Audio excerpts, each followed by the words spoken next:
me desculpa, se você sai de casa pra comer no restaurante caro, chega lá e pede alguma coisa com frango, você é burro pra caralho. Você pede coisas com frango no restaurante? Há muito tempo eu tinha lido um artigo, eu ia usar como base num dos vídeos aqui do Colunas Tortas, mas daí eu percebi que o assunto não caberia. Ele ficou na minha cabeça e eu vi esse vídeo, eu acho que é um bom gancho pra gente falar sobre uma coisinha. Eu queria usar como base o artigo Obesidade e Pobreza, o Aparente Paradoxo, um estudo com mulheres da favela da Rocinha, Rio de Janeiro. Esse artigo é da Vanessa Ferreira e também é da Rosana Magalhães.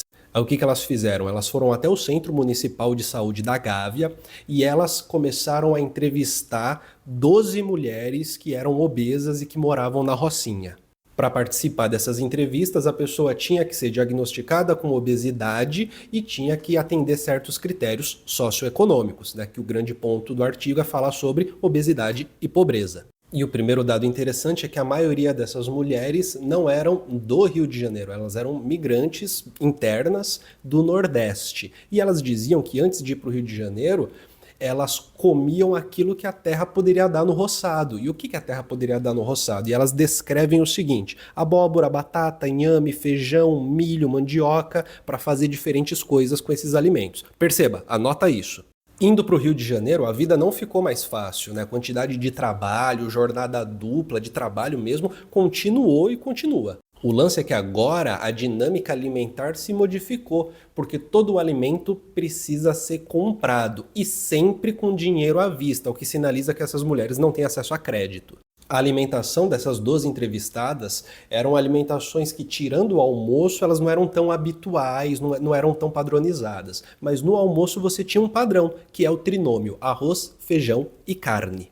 E a carne, impreterivelmente, era frango. Muitas vezes farinha e macarrão também eram adicionados como complemento e é citado em alguns momentos abóbora e batata, apesar de nenhuma leguminosa. Quando são perguntadas diretamente sobre o consumo de verduras e leguminosas, elas dizem mais ou menos assim, ó: legumes eu não ligo muito, fecha aspas, abre aspas para outra fala. Às vezes eu como uma fruta, mas é raro, fecha aspas, e abre aspas para a terceira fala. Verdura é muito difícil de se consumir. Nas entrevistas, elas relacionam isso com o alto custo dos alimentos.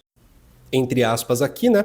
A gente tem vontade de comer, mas não pode, o dinheiro não dá. Fecha aspas, né? Abre aspas de novo, a gente vê essas coisas e não pode comprar. Acho que tem uma outra coisa também, né? O preço, ele é muito caro para a função desempenhada do alimento, né? Afinal de contas, a couve, na nossa cultura, a couve não é um alimento que dá sustância, por exemplo.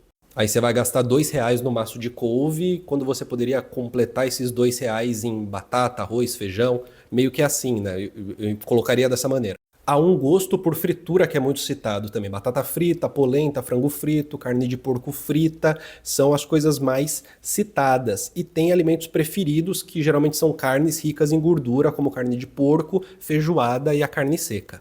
E ao mesmo tempo, na entrevista, há uma projeção idealizada de o que seria uma alimentação do rico, que envolveria frutas, queijo, iogurte, peixe, carne vermelha. E para fechar as entrevistas, né, o que elas estão dizendo é que o que elas conseguem, a relação que elas conseguem ter com a comida é daquilo que serve para fazer o corpo sobreviver, ponto final.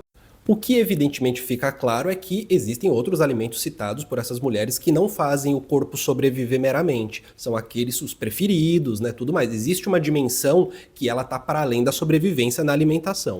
Deixa eu aproveitar e mandar um recadinho rápido. Participe da comunidade do Colunas Tortas, tem acesso ao nosso grupo exclusivo do WhatsApp, em que a gente troca uma ideia sobre crítica social, teoria social, algo mais próximo, a gente se diverte junto e tem acesso a vídeos exclusivos e a todas as lives que acontecem aqui no Colunas Tortas. Assim você contribui para o canal continuar vivo, contribui para que eu continue fazendo esse trabalho e ganhe acesso a elementos exclusivos só para membros. Agora bora continuar com o vídeo. É errado dizer que uma pessoa, por ser pobre, não consegue entrar culturalmente na esfera da alimentação, né? Que a parte cultural da alimentação não está com ela. Todo mundo é gente, todo mundo é cultural.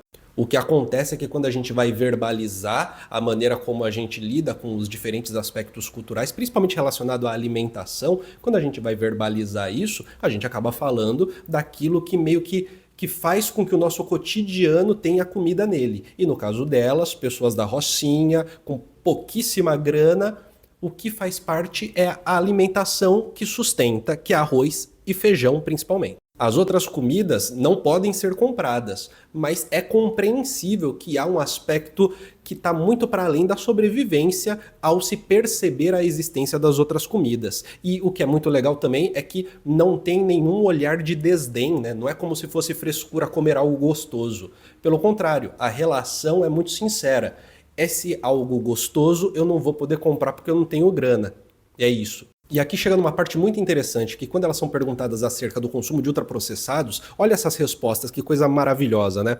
Uma diz assim, ó, a comida da roça não tinha remédio, uma fala, né? Que é tipo assim, você mete um monte de hormônio no frango, etc, etc. Era tudo natural, tudo fresco, ela termina de dizer. A outra fala, enlatado eu acho horrível, eu não gosto muito de latado, acho que não faz bem.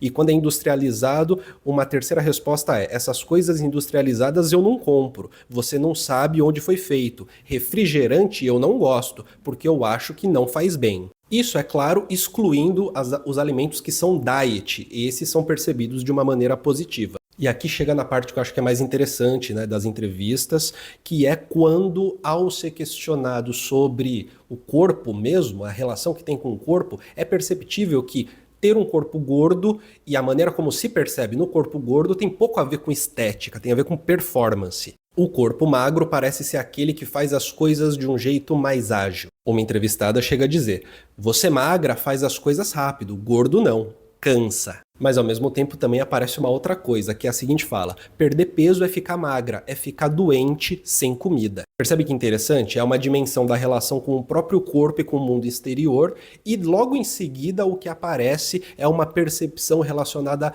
a aquilo que faz ficar magra, que tem um valor cultural, que é a privação, e que é um valor cultural horrível para quem está em privação. E aqui a gente chega na conclusão deste pedacinho do artigo que eu tô lendo, né, que eu tô usando para falar com vocês, que é o seguinte, ó, essa maneira de se perceber o próprio corpo em relação aos alimentos acaba demonstrando que se vê o próprio corpo como um corpo do trabalho, como um corpo que precisa ser útil, utilitário, apto a uma execução do trabalho.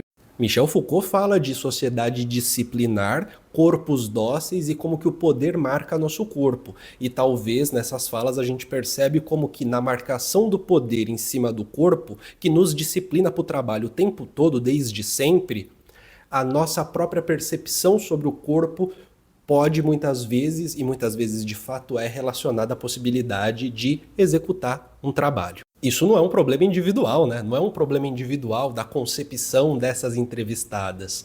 Isso é um fenômeno social. A gente vive num mundo que tende a fazer com que a nossa relação com o nosso corpo, muitas vezes, seja uma relação relacionada ao trabalho. Uma relação centrada no trabalho, aliás.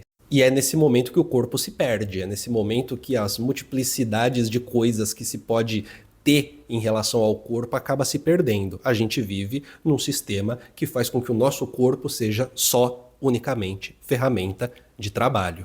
Tudo bem?